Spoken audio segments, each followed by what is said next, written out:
Did he go to dinner with you? Hang out? At least as long as you didn't do any drugs and alcohol with him, all's good. Did you notice that he did some drugs in that part of the story? Yeah. But did he drink even after he did the drugs? Oh, yeah. I want to get one free. Does anybody here not have a step partner? We have one person up here that's Al-Anon that doesn't have a step partner. Anybody else? Okay. So, what are we going to do today? We're going to look at the first half of Bill's story. The reason does anyone know the reason it's in the front instead of Dr. Bob's Nightmare?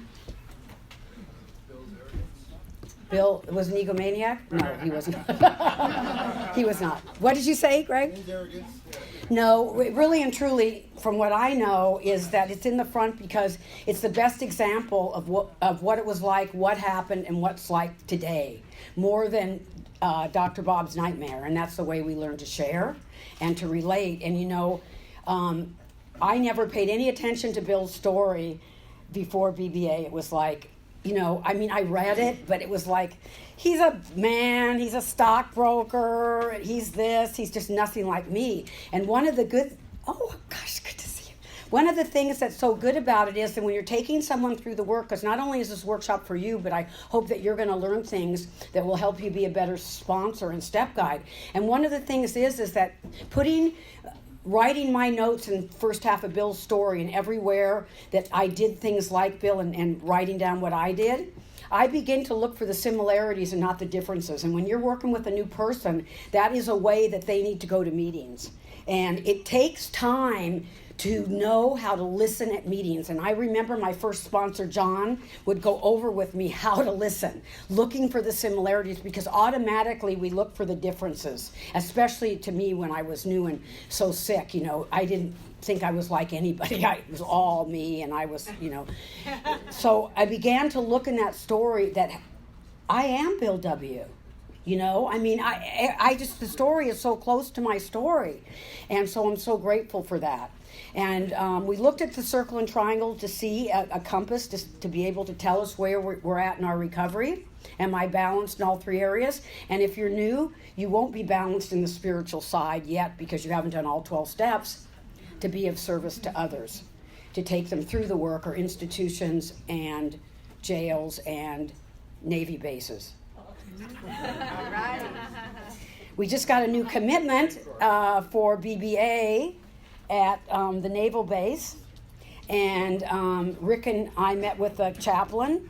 And so if you have been in the service and have a little bit of time under your belt sober, it doesn't have to be a lot, and would like to go there to share, please see us after the workshop today. So I'll be announcing it at the other meetings. So we looked at the circle and triangle to see this is a compass to check where my life is at. And then we went through the doctor's opinion to see what Dr. Silkworth saw that no one else saw was that I have a physical craving and a mental obsession. And I have a mental obsession that can drive a delusion that tells me I drink and use for ease and comfort. And we think it's true, but is it really true? Because I have a mind that will create a lot of things to tell me why I need to pick up. And we looked at that this journey through the steps is not so much about quitting drinking as it is about recreating our lives. And we're going to look more at that next week when we do the second half of Bill's story, and I'll go over that with you before you go home, some ideas about going over the second half, which is Bill's recovery. So let's take a minute and do the set-aside prayer and do a meditation. God, please enable me to set aside everything I think I know for an open mind and a new experience. Help me see the truth about my physical craving after I start to drink or use. Where's my phone?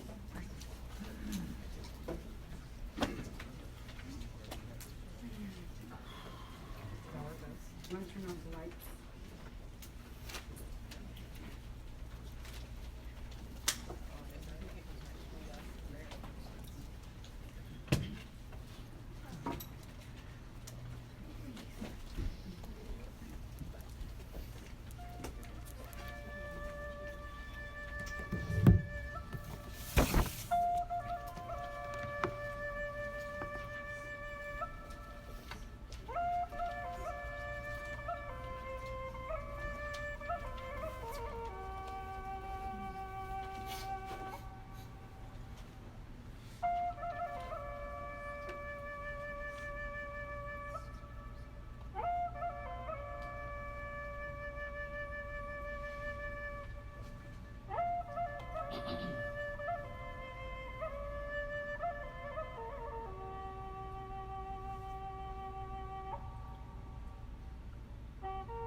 Natasha, you're recording. Who else is recording?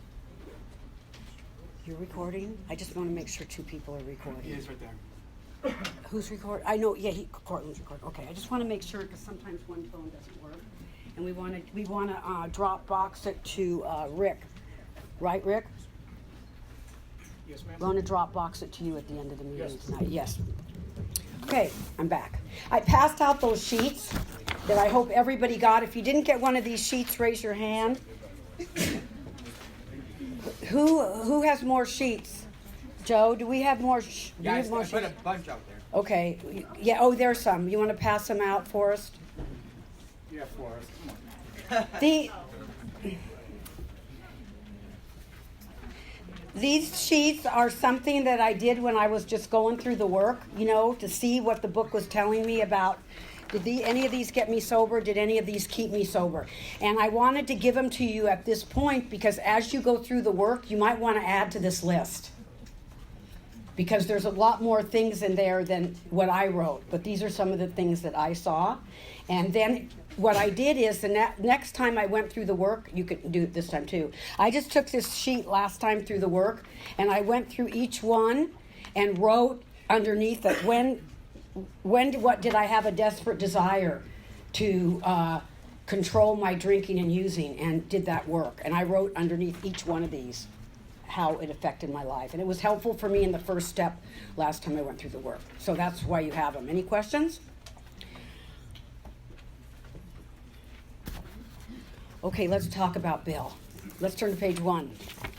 Do you know that in the 3rd edition and a 2nd edition and 1st edition, I think in the 3rd, doctor's opinion was page 1. Right, Richard? And then they moved it to the front in the Roman numerals. So that's important to know when I'm sponsoring. So many times we say, you know, go home and read the first 164 pages. We need to say, go home and read the doctor's opinion and the first 164 pages. Because we forget sometimes, including me, that it was moved. And it was moved supposedly because Dr. Silkworth wasn't an alcoholic. It's a stupid reason. Just the most important chapter. Joe will have an opinion on it in a minute. Okay, so I want to read it and talk to you. I'm going to do the first 3 pages of Bill's story. And Joe, you want to turn on the light? There's a light missing that's not on. Is it one by the front door? Behind you. Oh, behind me. Thanks, Rich. There. Yay. Okay, Bill's story. This starts with Bill coming home from World War I. And this is around, I'm guessing, I know some of the dates in here, 1924? 1919? He's coming home from World War I, okay? And so, I'm going to read this. War fever ran high in the New England town to which new young officers from Plattsburgh were assigned, and we were flattered when the first citizens took us to their homes, making us feel heroic. Here was love, applause, war, moments sublime with intervals hilarious. I was a part of life at last. And in the midst of excitement, I discovered liquor. I forgot the strong warnings and prejudice of my people concerning drink. So there's 2 emotional states that he drank behind. Did you only drink when things were good? Excitement? Life? Wonderful? Oh, wait a minute. Then he drank. He forgot the strong warnings of his friends. I was very lonely and again turned to alcohol. Those are 2 very different emotional states, but he drank behind them both. So when I tell myself, I drink because life is bad, really? Hopefully this journey will knock out any ideas that I drink behind my feelings. We landed in England and I visited Winchester Cathedral. Much moved, I wandered outside. My attention was caught by doggerel on an old tombstone. Here lies a Hampshire grenadier who caught his death drinking cold small beer. A good soldier is ne'er forgot, whether he dieth by musket or by pot. So what that's telling me is that alcohol is as deadly as a bullet for someone that has a problem. Ominous warnings. which I failed to heed. And I go over this when I'm working with someone. They are going to write out those ominous warnings, and I think my biggest ominous warning was the way I drank and used. That was an ominous warning. If you did it like I did it, it was ominous. Right, Joe? You know what I mean? I mean, it was scary. But I since I could hold a job and design clothes and do my deal, I didn't see how bad it was until much later in my life. But now when I look back, that was an ominous warning. So we talk about the ominous warnings. One time I was taken to a hospital because my foot had swelled up from an infection of doing drugs, right? And I didn't stop. I had to go in for some surgery, partied with Quaaludes the night before, went in and ripped still the next morning from Quaaludes. I mean, that's the way you go. And you know what they did after the surgery? This is so crazy. After the surgery, it was breast surgery, and after the surgery, they put me in the children's ward. I woke up to Mickey Mouse. I was like, this is cool, right? They must have known I was loaded. Probably, you know what I mean? I was the only grown-up in the whole ward. I couldn't believe it. It was awesome. Okay. Ominous warnings which I failed to heed. 22 and a veteran of foreign wars, I went home at last. I fancied myself a leader, for had not the men of my battery given me a special token of appreciation? My talent for leadership. I want to go back a minute to the thing with Winchester Cathedral. We're going to talk about it in the second half of Bill's story, but when Bill went to Winchester Cathedral, and if you're interested in the history in Pass It On and Dr. Bob and the Good Old Timers, these books are awesome. If you really want to read, I mean, even if you're like, I don't really not a history book, I mean, these guys were some wild guys. And they did some crazy stuff. And how this all came about, you can just see the miracle in the hand of God in all of this. And I've read it more than once, especially Pass It On and Dr. Bob and the Good Old Timers. But when Bill was in Winchester Cathedral, he had a God experience. And he went outside and started crying. And he then recalls this in the second half of Bill's story again. But he doesn't say it here, okay? My talent for leadership, I imagine, would place me in the head of vast enterprises, which I would manage with the utmost assurance. Did I ever drink even when I didn't want to? Did I ever drink in the midst of loneliness and feeling separated from life? I took a night law course and obtained employment as an investigator for a surety company. Bill was studying law in New York, and he never got the degree, but later in his life, Yale offered him an honorary degree in law, and he was at that time working with Father Ed Dowling, and Father Ed advised him no, and Bill did not take it. The drive for success was on. And I felt this way. When I came out from going to girls' college in Missouri and I started designing clothes, the drive was on. I'm a very driven person, naturally. But especially I was driven to prove to the world I was important because I didn't feel that inside of me. I didn't know it at the time, but now I can look back and I can see it. I so wanted to be somebody because I didn't come from a past or a childhood where I felt that. And I was just driven to success. My work took me about Wall Street. My work took me about all the garment stuff, England. I went, New York. And he says I proved the world I was important. Many people lost money, but some became very rich. Why not I? I studied economics and business as well as law. Potential alcoholic that I was, I nearly failed my law course. At one of the finals, I was too drunk to think or write, though my drinking was not yet continuous. So Bill wasn't an alcoholic from the get-go. It disturbed my wife. Can you look back? I can look back in my drinking and using career, and it disturbed my friends more than it disturbed me. I just couldn't get it. Like, what's the big deal? Everyone does a little crack heroin and a few Quaaludes before dinner, I mean, that's how we go. That's how we roll, right? I mean, I just was so crazy, and that what seemed normal to me. Do you remember in your own journey, do you remember people thinking, and you're thinking, I know, Joe, you were like, what's the big deal, really? I know, Joe, he's going to get here and tell us a little bit of that. But Though my drinking was not yet continuous to disturb my wife, we had long talks when I would still her forebodings by telling her that men of genius conceive their best projects when drunk.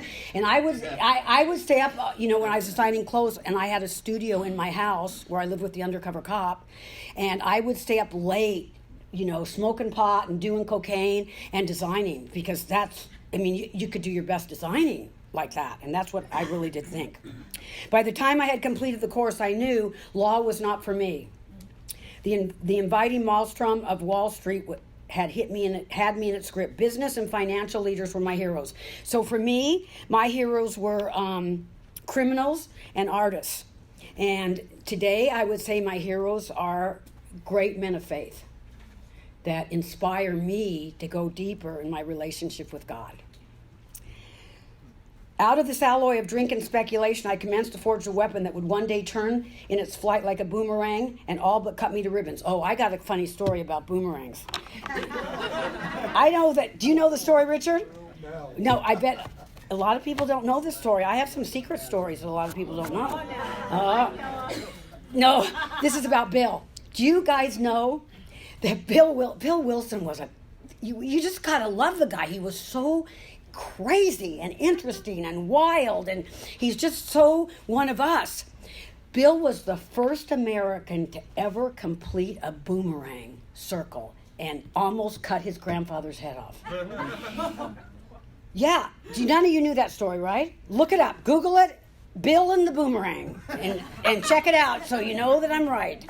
Because Bill was so obsessed, right? Like boomerangs were in Australia, and Bill got one. He didn't get one. You know what he did? I forgot. He made one out of the headboard of his bed. Do you know that, son? Right? Could you imagine the grandfather comes in, he's living with his grandparents. The grandfather comes in and sees the headboard all chopped up, and there's Bill out in the yard with the boomerang. Throwing. Right? He never stopped until he completed it. And this is like historical. He's the first one that completed. I'm so crazy. Why, does this have anything to do with drinking? Yeah, probably, because his obsession, with his obsessive mind, he was able to complete it. I know it must have something to do with drinking.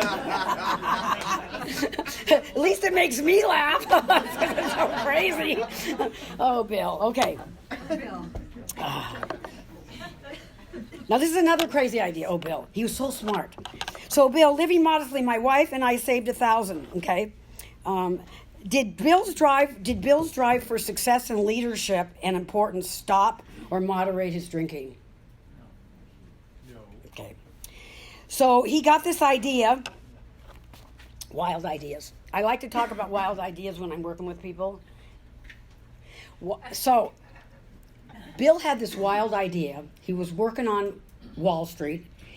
At that time, it was really brilliant. He had this idea. He said that his grandfather never bought a cow without going to see it first.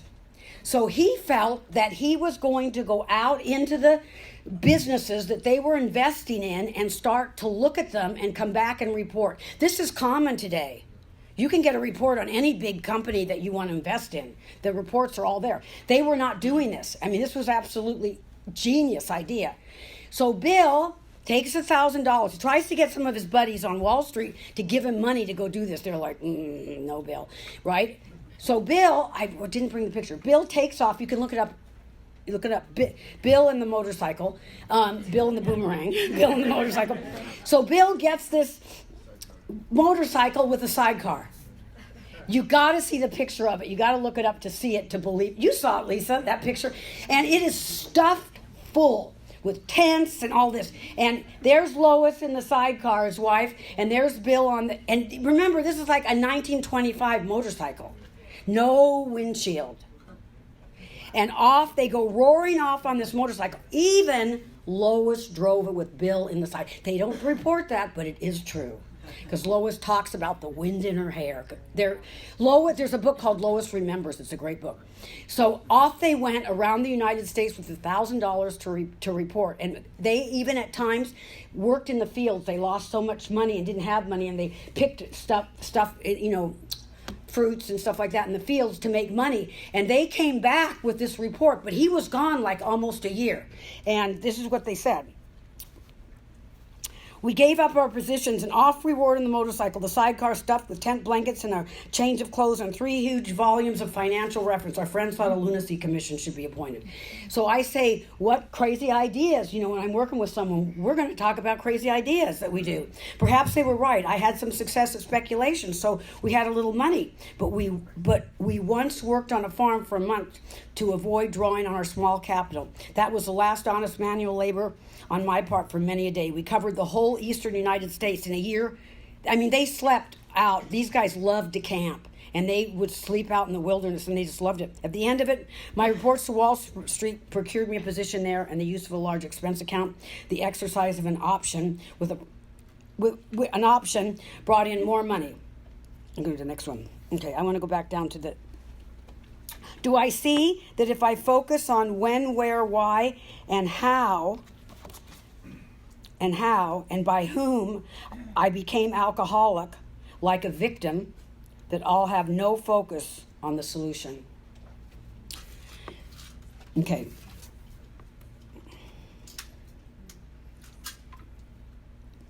For the next few years, fortune threw money and applause my way. I had arrived.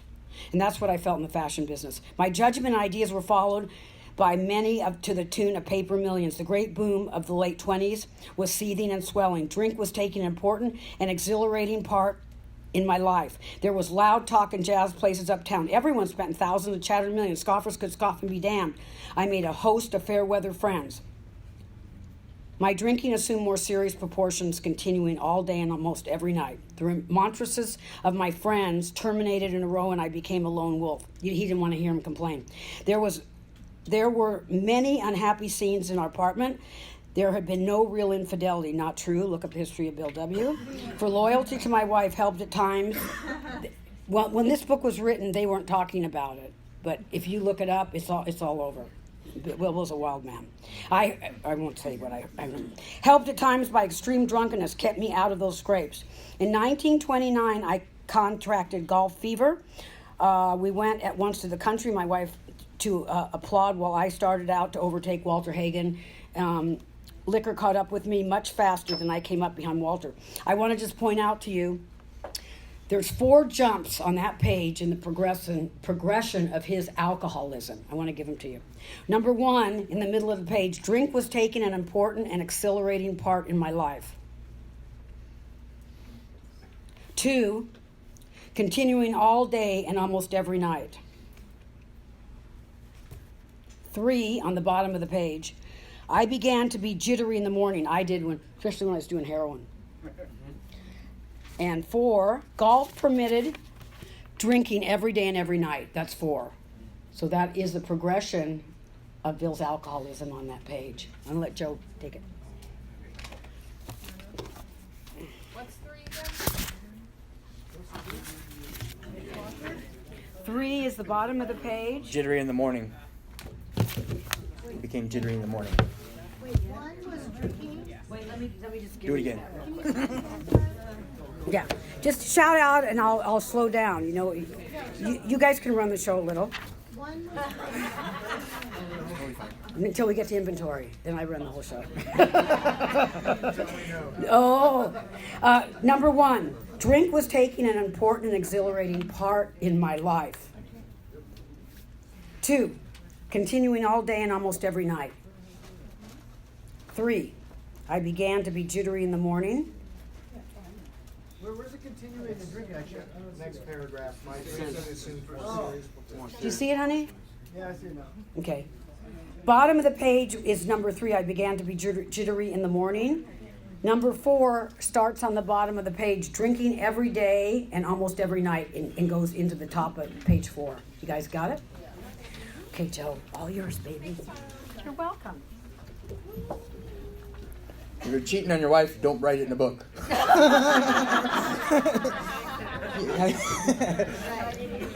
I think you had a mistress too, right? She still gets royalties from the 12 and 12? Yeah, no, from the big book. From the big book? 10%. 10%, yeah. Mm-hmm. She's set for life. So every book that you buy, 10% goes to Bill's mistress. I'm Joe, I'm alcoholic and addict. I just learned that when I went through with you. You love it? Yeah, I love it.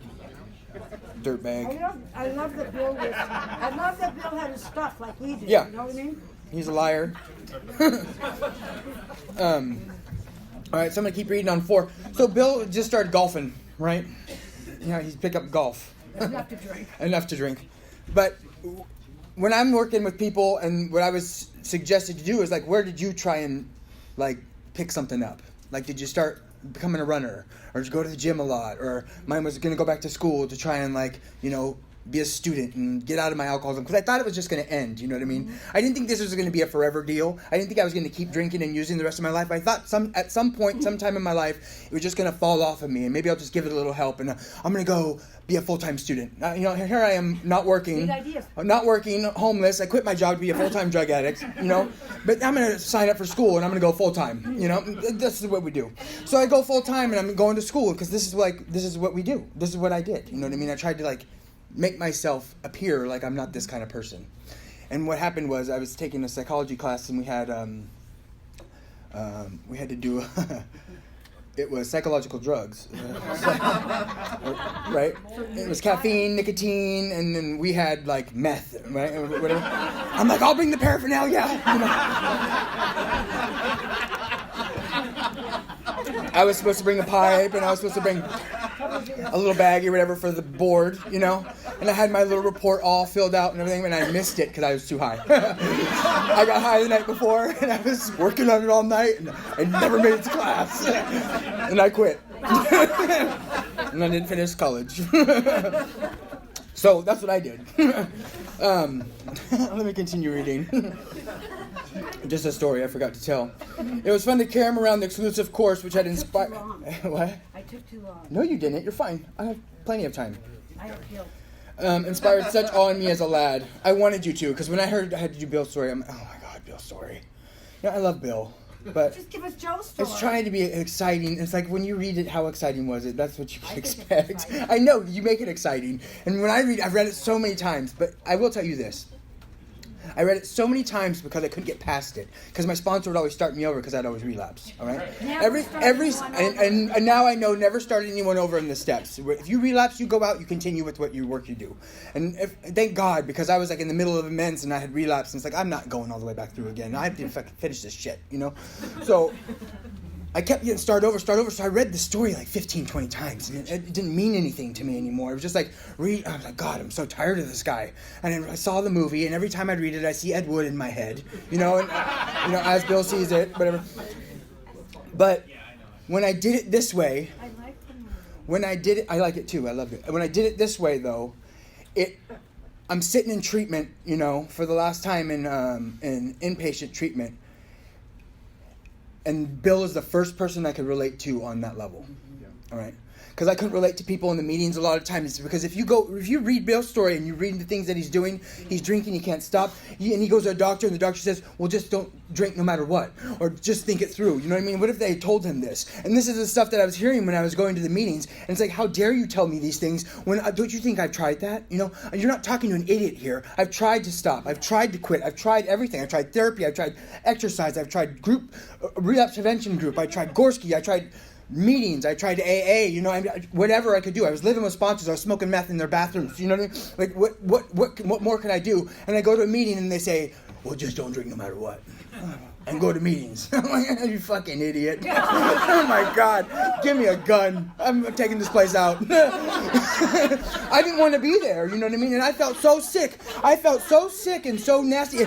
And so much shame. And people will shame you in the rooms of Alcoholics Anonymous that you should have done this, you should have done that, should have. They shit all over you. You know what I mean? And that's what happens. And when I read Bill's story, I'm like, that guy is crazy.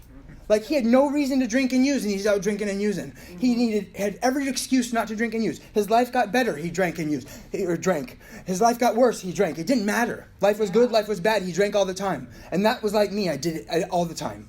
And it was just a matter of waiting for another relapse to happen, you know what I mean? And that day will come. And it's not about just controlling the amount, it's not control. How am I going to put this? This isn't just about controlling the stop, it's about controlling the amount, it's about controlling the stop too. I can't control either one of them, okay? Can I control my sobriety? Can I control my sobriety? If alcohol is really my master, how much control do I have over it? And if I've lost control over the amount and staying stopped, how can I say that I have a choice today? You know? Like I don't have a choice. And I never did. And the delusion is that I have a choice like other people, that I think I have a choice. And I could tell you in the meetings that, drinking is not an option today. It's not an option, you know. Maybe it's not, you know. Okay, that whatever your truth is, you know, maybe it's not an option for you. But I know in my history and my story that that's always on the table. You know what I mean? It's always been on the table. And I'm not saying that I'm not recovered today. That's not the situation. But I know what I'm up against, you know. And knowing my disease and the way Bill goes through this and knowing what's wrong with me, the way the book is laid out and the Big Book Awakening is laid out, you know, knowing what's wrong with me, this is how I'm going to be able to listen in meetings. Because I can hear the physical allergy. I could hear the mental obsession. And I could hear the problems in the meetings are based on spiritual malady. And I could hear the way people are sharing. That's just a spiritual malady that they're talking about, whether they know it or not. And sometimes it gets a little frustrating because I'm sitting in a meeting and have to like listen to their sharing and be like, you know, dissect it. And like, oh, they're talking about the physical craving. Oh, they're talking about the mental obsession. That's just a spiritual malady. It's like, fuck, why don't they just do the work? Jesus Christ, I'm so tired and exhausted in these meetings, you know, trying to figure it out. But what I can't relate to a lot of times is the consequences. Mm-hmm. And that's what we hear a lot of times is the people's consequences, but really the consequences are as a result of the physical allergy. So what I'm hearing is they lost control, they're experiencing all these consequences, they're hung up on the consequences, but what we really need to look at is how I couldn't control the amount. And the biggest part of that is I keep going back to it, even though those consequences happened. And then I tell myself, well, I wanted to go back, or I wanted to drink. I wanted to drink and use. You know, that's what I wanted to do. But when you look at the consequences, why would you ever choose to do that? And we're not there yet, because that's more about the mental. But Bill does talk about mental obsession in his story. He does physical and mental. There's a lot of that, and there's some spiritual malady in here too. So I like to bring that up when we're talking about it, because it's part of my story. Mind and body and spirit. Sorry, I got on a tangent. It happens a lot. Abruptly in October 1929, hell broke loose on the New York Stock Exchange. After one of those days of inferno, I wobbled into a hotel bar to a brokerage office. It was 8 o'clock, 5 hours after the market closed. The ticker still clattered. I was staring at an inch of tape which bore the inscription XYZ. I say negative 32, dash 32. It had been 52 that morning. I was finished, and so were many friends. The papers reported men jumping to death from the towers of high finance. This disgusted me. I would not jump. I went back to the bar. My friends dropped several millions since 10 o'clock. So what? Tomorrow was another day. As I drank, the old fierce determination to win came back. And I had that too. I had that dependency on drugs where I started to need it for situations like that. You know what I mean? I needed it to feel. At first I didn't. The lie I tell myself is that I need it to feel a certain way or do certain things. But then it comes a time where, for me, I did need it for those things. Like I couldn't function without it, you know, which is on the next page. Next morning, I telephoned a friend in Montreal. He had plenty of money. Hello. You're my friend too.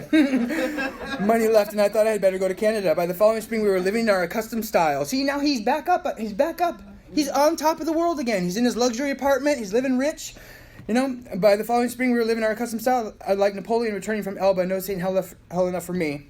But drink caught up with me again, and my generous friend had to let me go. This time we stayed broke. Yeah, they kicked him out. And then where have I been kicked out? I've been kicked out of families. I've been kicked out of sober livings. I've been kicked out of treatments.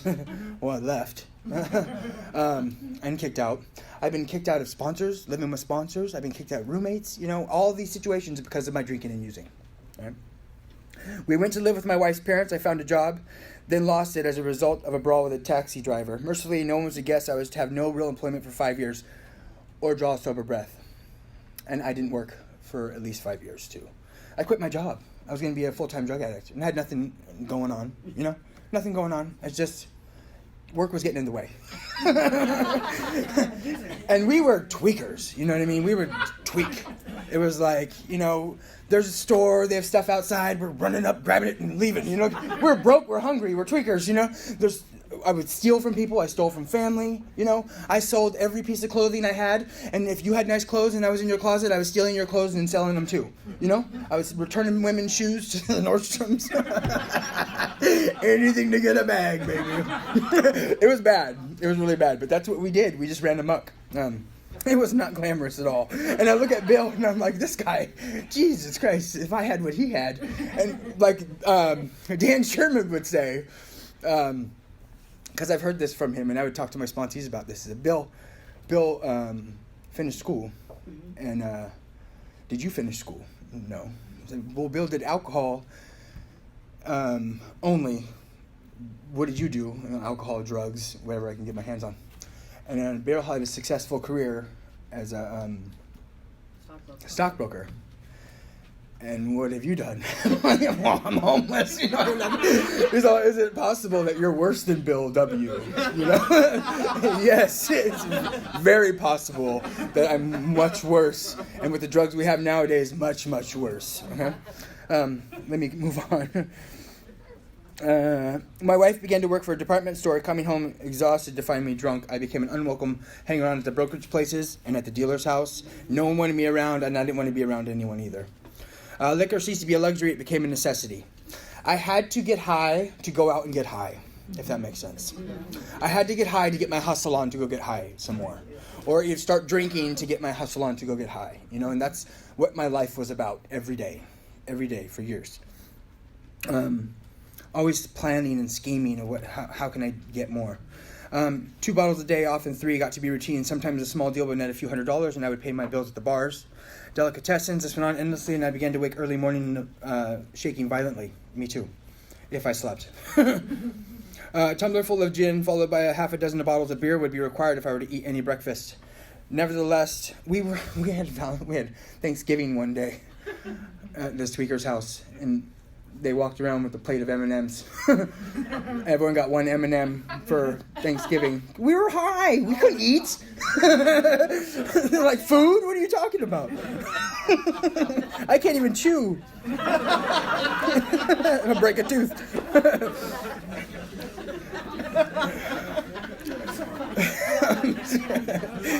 Nevertheless, I still thought I could control the situation.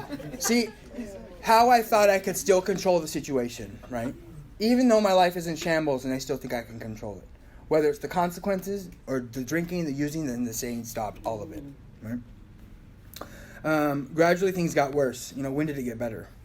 The house was taken over by the mortgage holder. My mother-in-law died. My wife and father-in-law became ill. Then I got a promising business opportunity. Stocks were at a low point in 1932 and I had somehow formed a group to buy. I was to share generously in the profits. Then I went on a prodigious bender and the chance vanished. Now I look at this as those times I went into treatment. I was building my life back up, you know.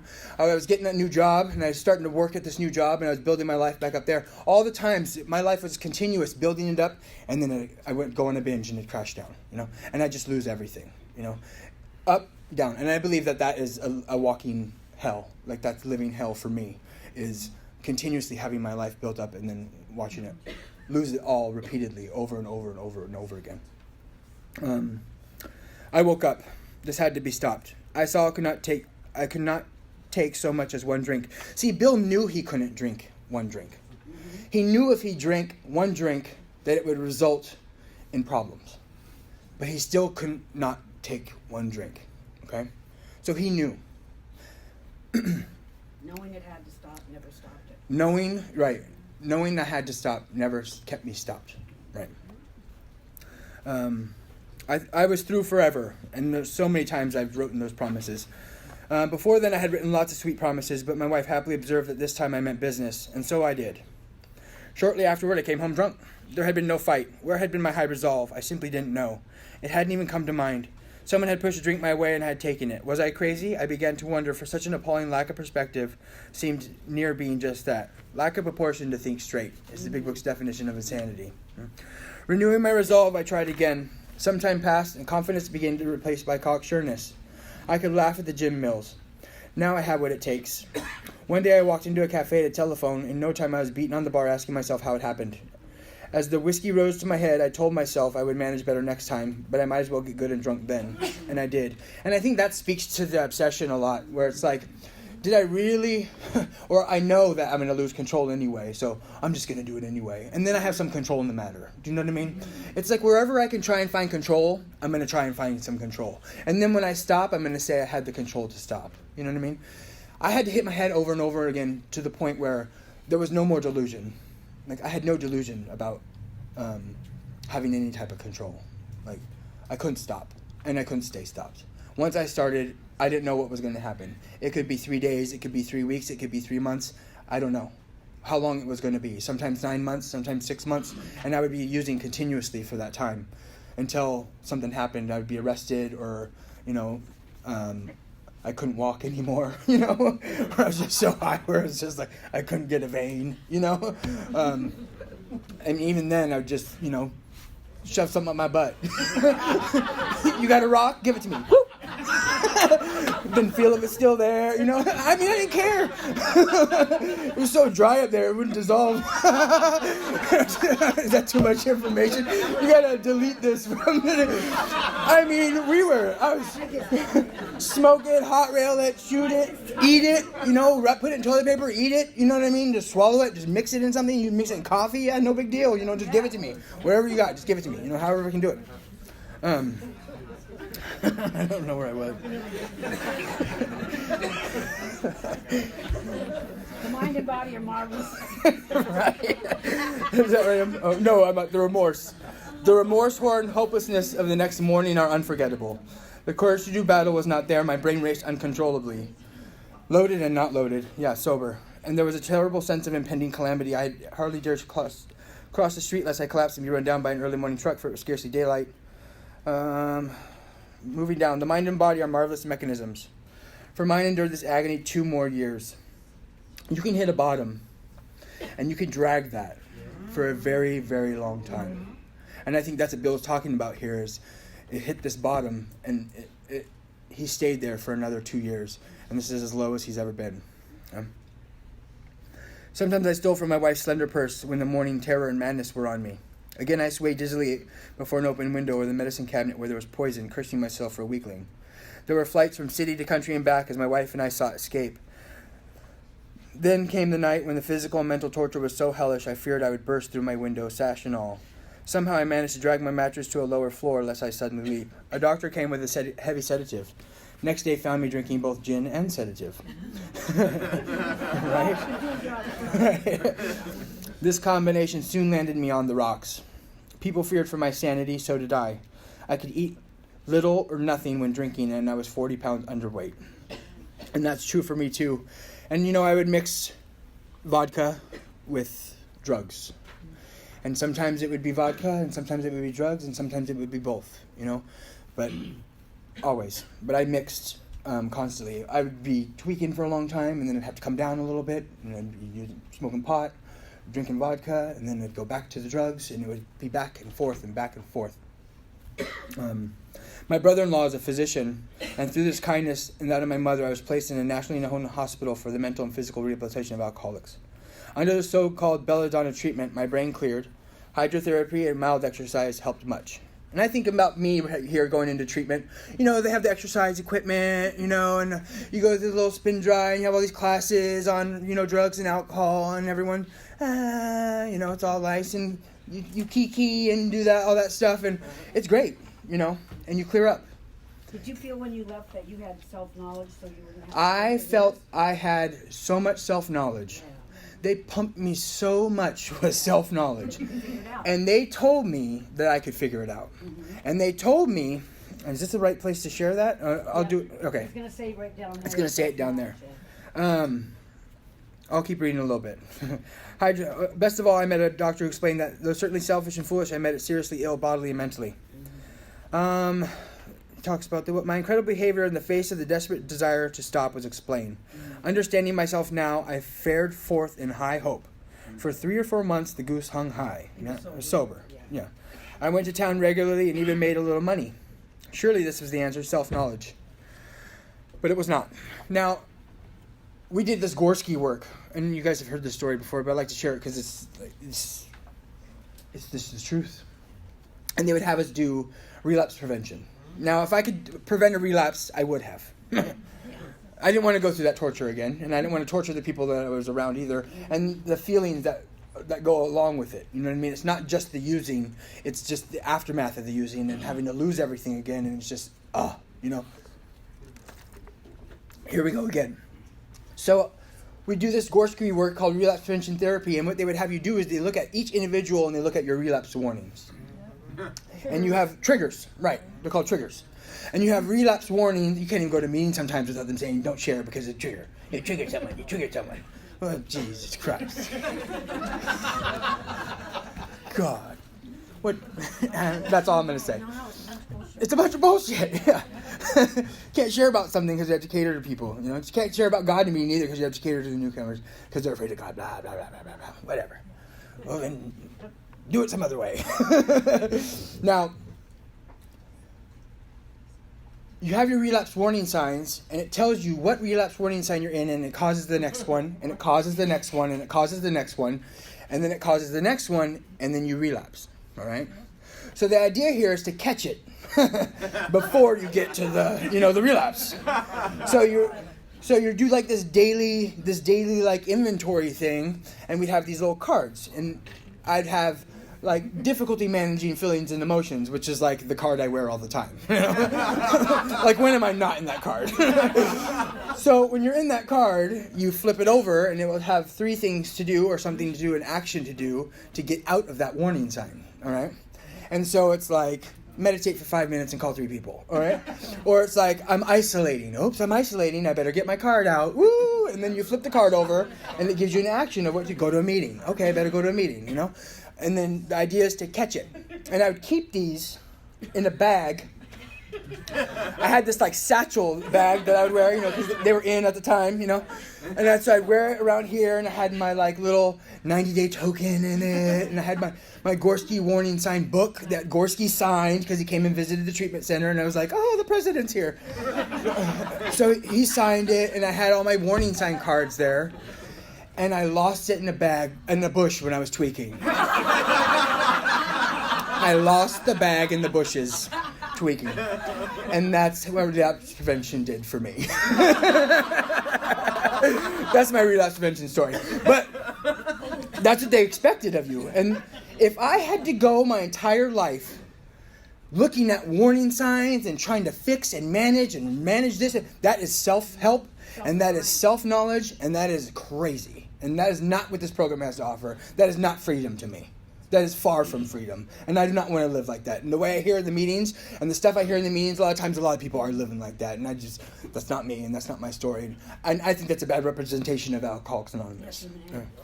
Yeah, it's human aid. And it's a lot of therapy stuff that gets brought into the meetings, and we rip that, and we love that shit. Oh, self-help and me, and I have control. And it's all about me having control about something, and I think that's what it is. It's about me being able to say, I fixed me here, and I fixed me there, and this is what I'm doing to fix me now. And now I have this beautiful life because I've fixed me.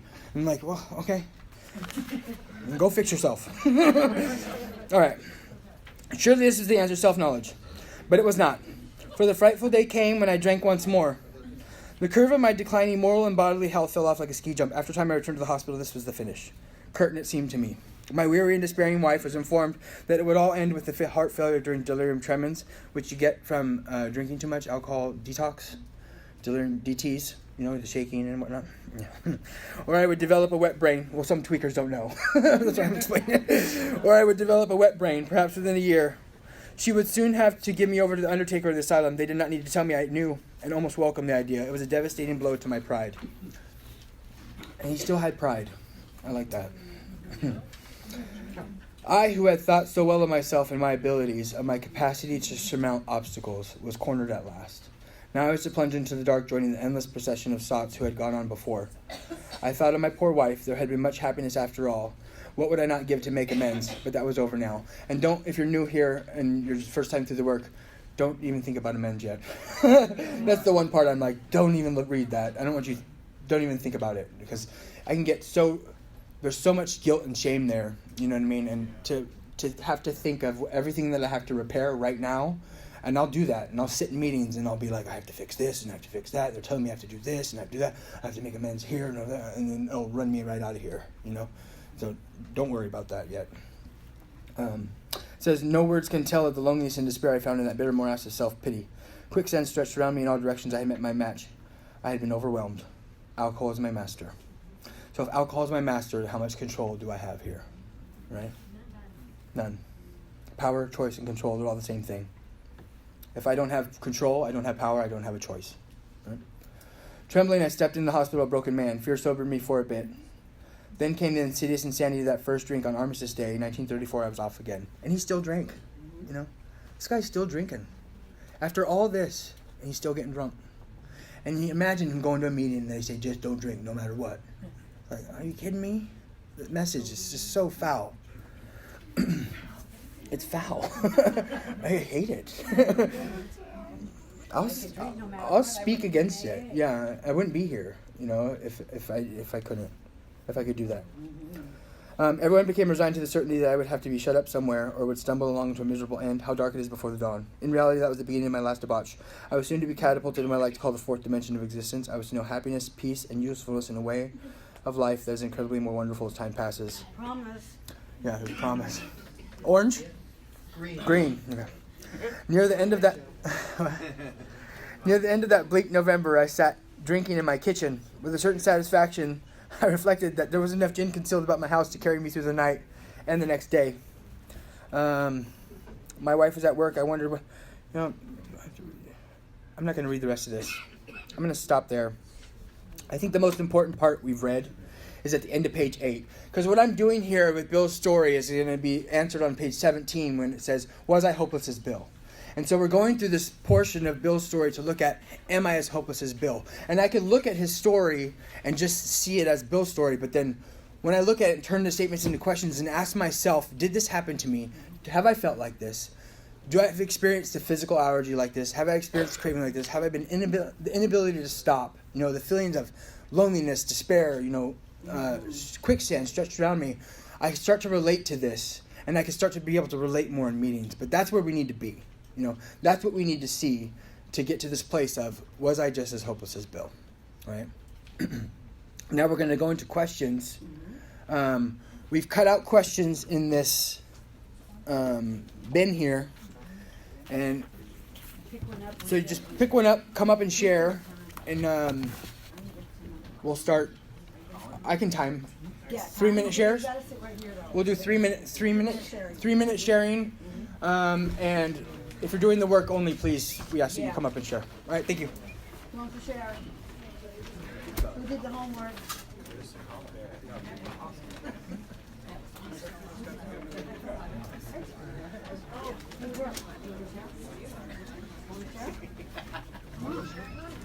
Here, you're going to pick a question. Pick a question. Read it and then share it. Read the question so they can hear it. Brooke, alcoholic. All right. Did you start to drink and or drug to escape from problems sometimes brought on by the drinking and or drugging? Yeah, this is kind of where my delusion really took place, was that I would drink, I would have consequences, I would drink to mask the feelings of what happened during those consequences, and then more consequences would happen, and it was just like a vicious cycle that I couldn't see. I thought that, you know, the consequences were happening because of outside circumstances. You know, you weren't acting right over here, you weren't doing this over there. And that's why the consequences were happening. If people would just, you know, do what I needed them to do, then I could drink and not have consequences. But it never worked out that way, or else I wouldn't be here. So thank you.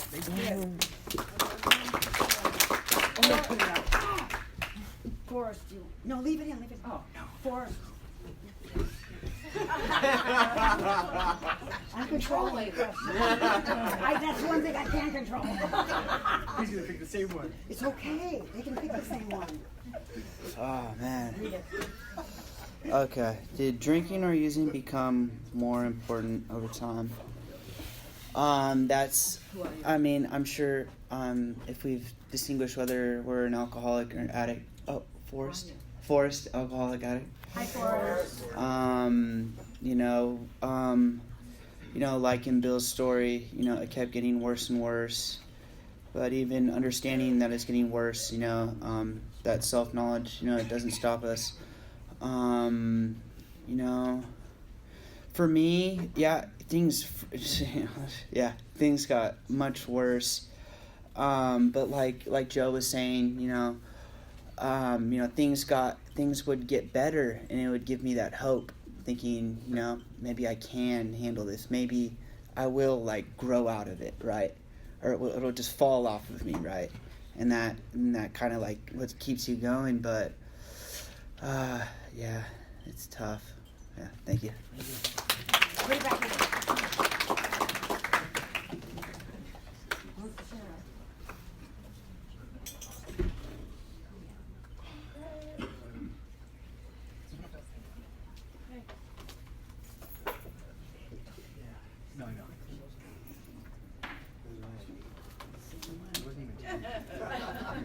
You can't, don't cheat.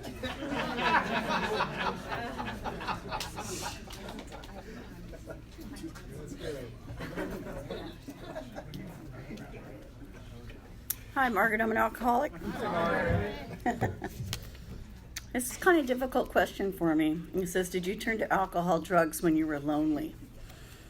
And when I look back on my life, I was raised to be alone. I was isolated as a child, and I went to Catholic school. My dad paid a lot of money for me to go to parochial school, and if I didn't have the grades that he wanted, he kept me on restriction till the next report card came out. So I learned to be alone. And what happened for me was when I started using drugs and alcohol, I found a connection with people that I didn't know. It gave me friends, because we all sat around, we could get high together. Or before, I really didn't know how to socialize. I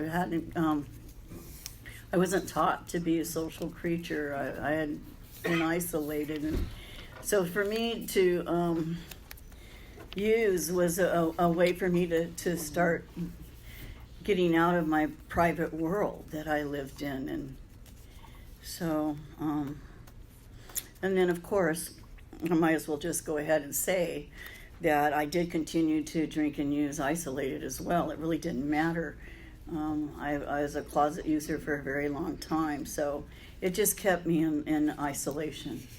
So it's still one of my big problems is, I'm not real outgoing in a lot of ways. I'm not real friendly in a lot of ways, and it's not that I don't mean to be. It's just I've been taught to be alone, and that's all I got. Thanks.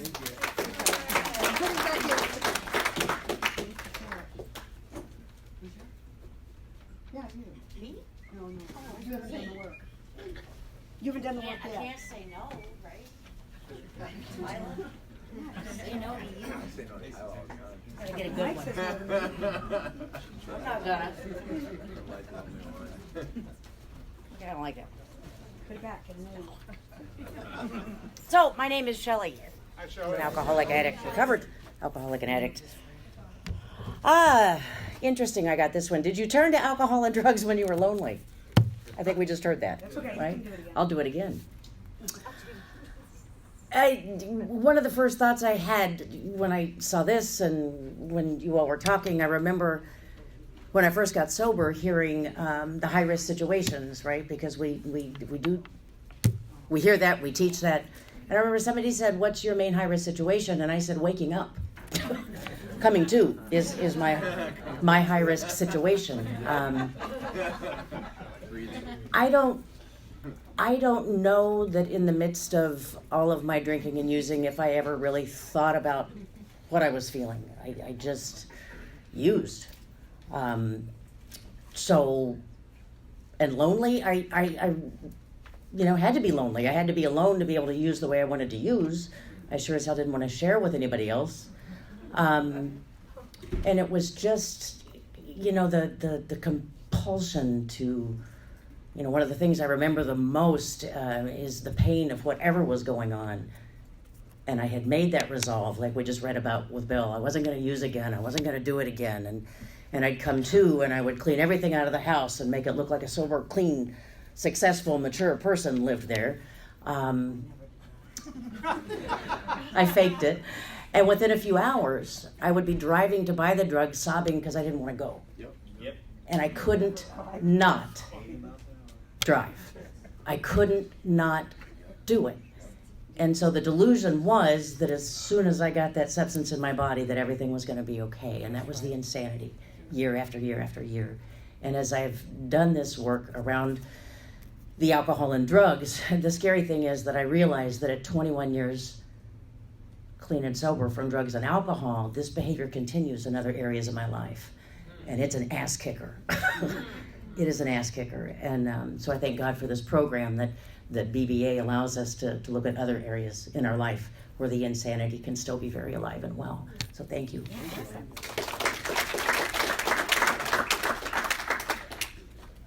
Brian, you want to share?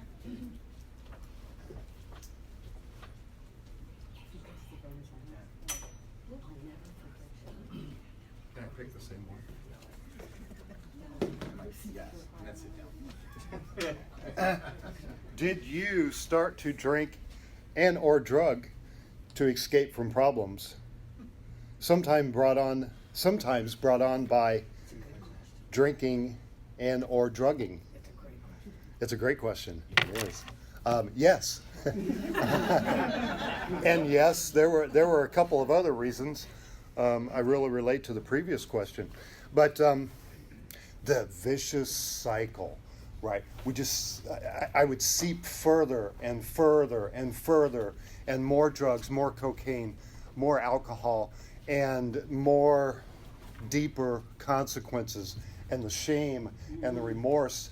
There's a lot of things I relate to in Bill's story, but the remorse and the self-pity and the bitter morass, it just crushed me. And I would do a bunch of cocaine, and then I would drink alcohol to pass out, and my heart is just,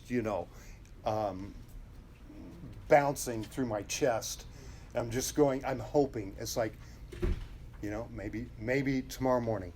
Maybe it's tomorrow morning that I don't have to ever do this again. Right. And then I wake up surprised. Here we go again. Here it is. I made it.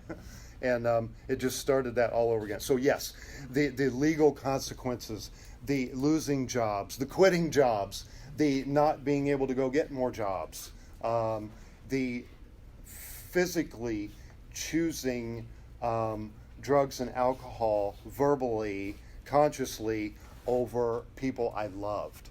It's like, yeah, okay, I know you need to leave, but I got to do what I got to do, and so it fits. Thank you.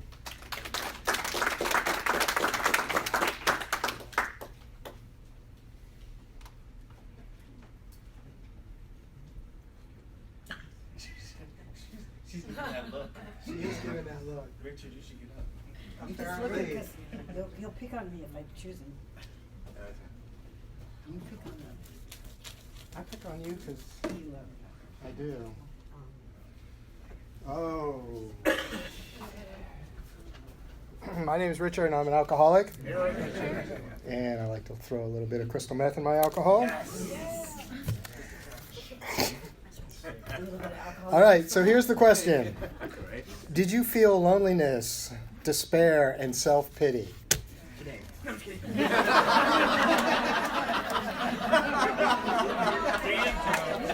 You see, this is why I love Joe. This is why Joe and I are really good friends, because we know I got stories, Joe, so just keep it up. All right. This was very, very true in the end as far as me being able to recognize it. And I loved how you said, Joe, that you can hit bottom and then drag that along, because that was very true for me.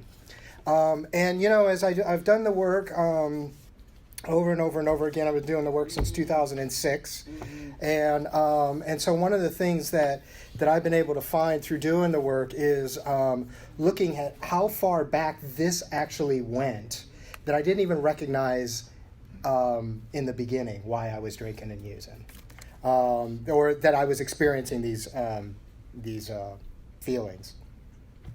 I mean, I'd be the one that would be always looking for that connection, always felt like odd man out, always felt lonely, I destroyed relationships, several of them, and the despair and then the self-pity. I was very self-pitying, and so this was very true for me, and thank God I don't have to live that way anymore. So anyway, thanks.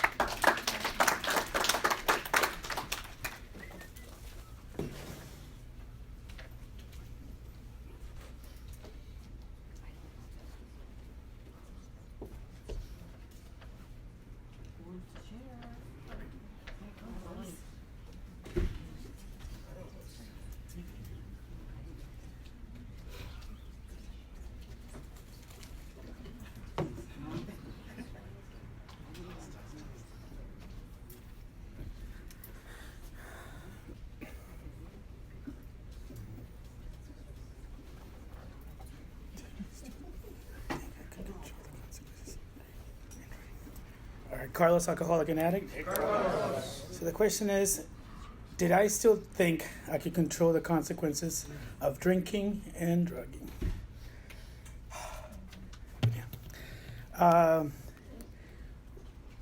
One of the reasons that I like Bill's story, besides everybody that has mentioned, is because it just reaffirms for me the doctor's opinion. If I see I'm losing, I don't know what is it that I am looking for in this chapter, or if I even relate to Bill. And that those consequences that I keep doing I can't control is what brings me back to clarifies me. But to answer the question, did I still think I could control the consequences? Yes, I did. Very much.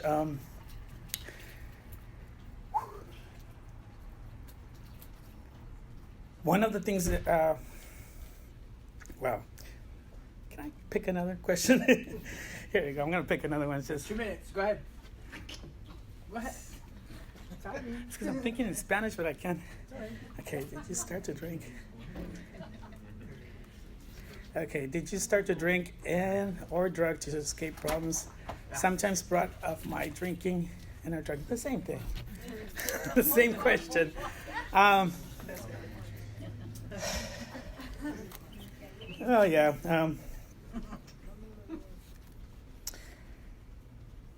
One of the reasons that I drank and used, and not so much because of the consequences, it was because of how I felt inside. The consequences just only reaffirmed to me of what I was doing, and that was not working. And that's it. Thank you. I'm just kidding. Lisa, you want to share?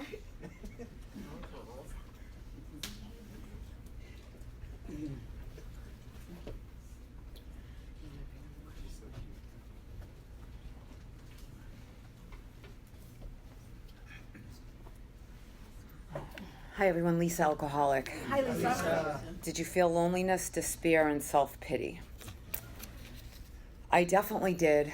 I just loved the effect that was produced by alcohol. There was no doubt about that. I was always lonely. I was a lonely kid, and alcohol was like the magic elixir. Self-pity? Yeah. I mean, probably from like the age of 5 on. There was always someone who had something that I wanted, that I deserved. Their father was better than mine.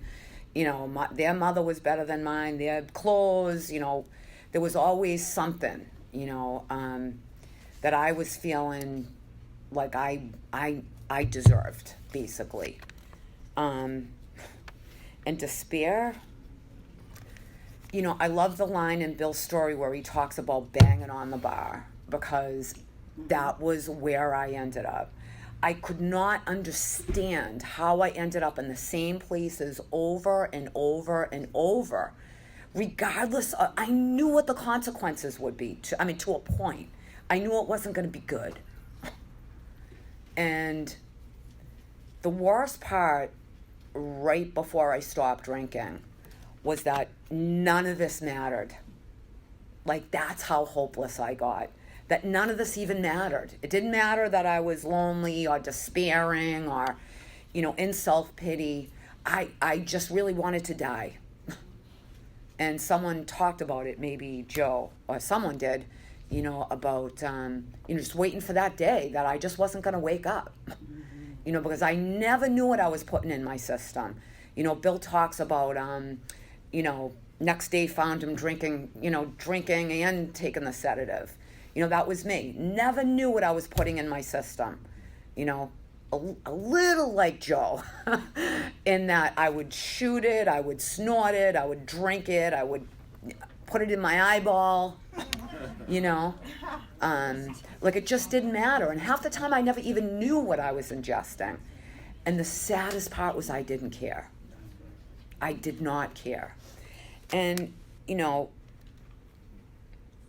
today, I need to watch out for loneliness, despair, and self-pity, and this is part of my morning meditation every day. Because this is who I am.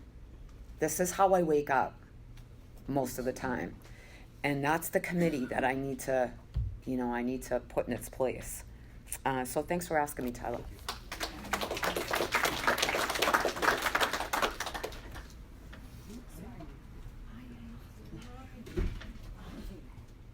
Hi. Good to see you. We don't get to see you now. Scary, babe. I know, it's hard. Okay. So the question I got is, did life gradually... Hi, I'm Ivy and I'm an addict. Did life gradually get worse, and how? For me, when I started using, I was so young that I didn't have much to lose. I didn't have a career, I didn't have a home, didn't have a car, right? But as I used, my consequences did get worse and worse. I got kicked out of 4 different high schools, private and public. I got arrested. I almost... I faced a court case for, a federal crime that, it was terroristic threats, but it got dropped because I was a minor, and, they questioned me, it got dropped, so whatever, it didn't happen. But, so I didn't have much to lose, and these consequences really at the time didn't seem like that big of a deal, right? Because I had the friends that had the cars that got totaled, that got DUIs, and I thought I was skating by, and I had such low standards that I was I'm still kind of making this work. But what got worse was my internal feelings. I got lonelier and lonelier and lonelier, and nothing I did, no matter how many people I hung out with, no matter who I hung out with, that feeling of just disgust with myself got worse. And for me, that's how life gradually got worse. It wasn't so much of the outside consequences that I was facing or the punishments that I was facing. It was my insides were getting worse, and even to this day, I have medical consequences due to my using that I'm still facing 6 years later, And even that, when I went to the hospital for those medical conditions, I first of all, I didn't believe it was because of my using. I was no, it has to be genetics, And and that wasn't even enough, and I didn't view that as getting worse. What got me sober was my internal feeling and the internalization of what was getting worse. I was feeling more and more disgusted with myself. I was feeling more suicidal, homicidal. I wanted this world to just end for myself. And that, I think, was my breaking point, was the feelings, not the circumstances. Thank you.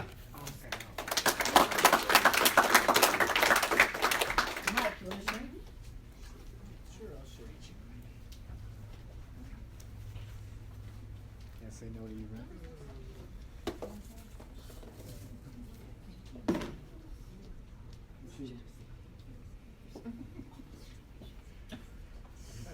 I'll play by the rules.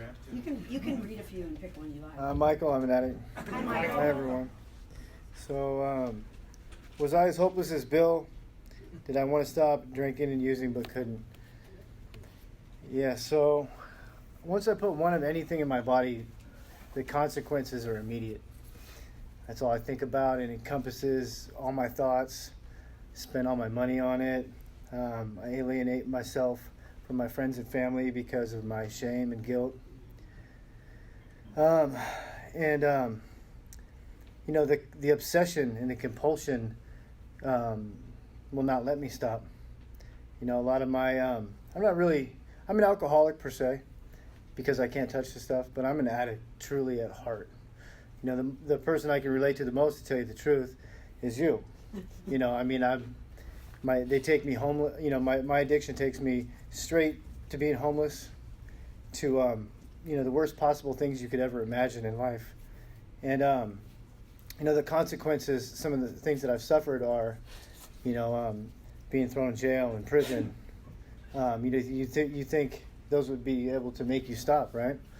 You know, losing all your relationships with your friends and family, especially like your mother and your father.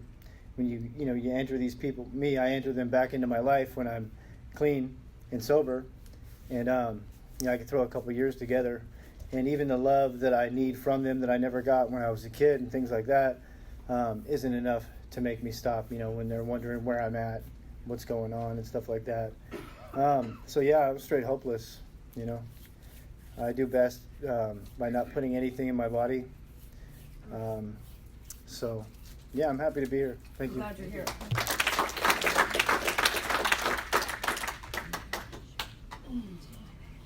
You pick one. Okay. Can I read it? Can I speak to the lonely? Yeah, of course. Okay. I'm Jan and I'm an alcoholic.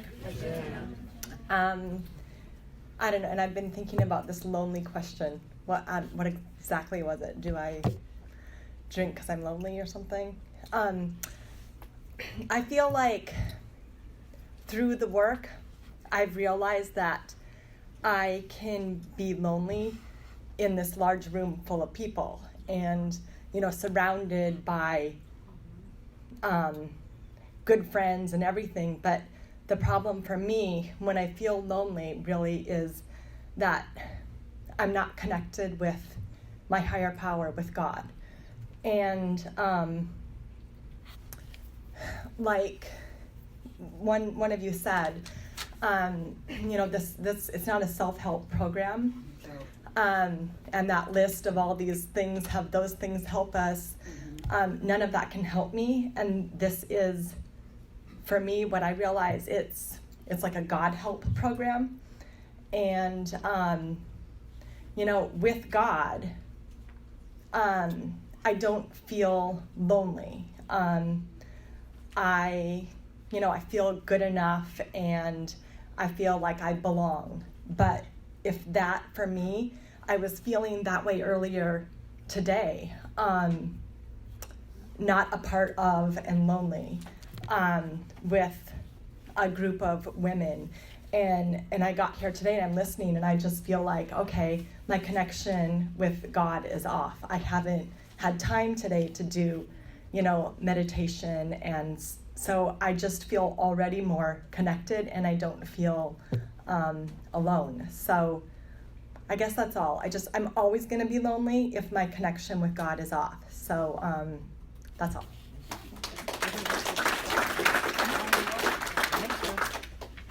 Time for one more, and then we're going to wrap it up.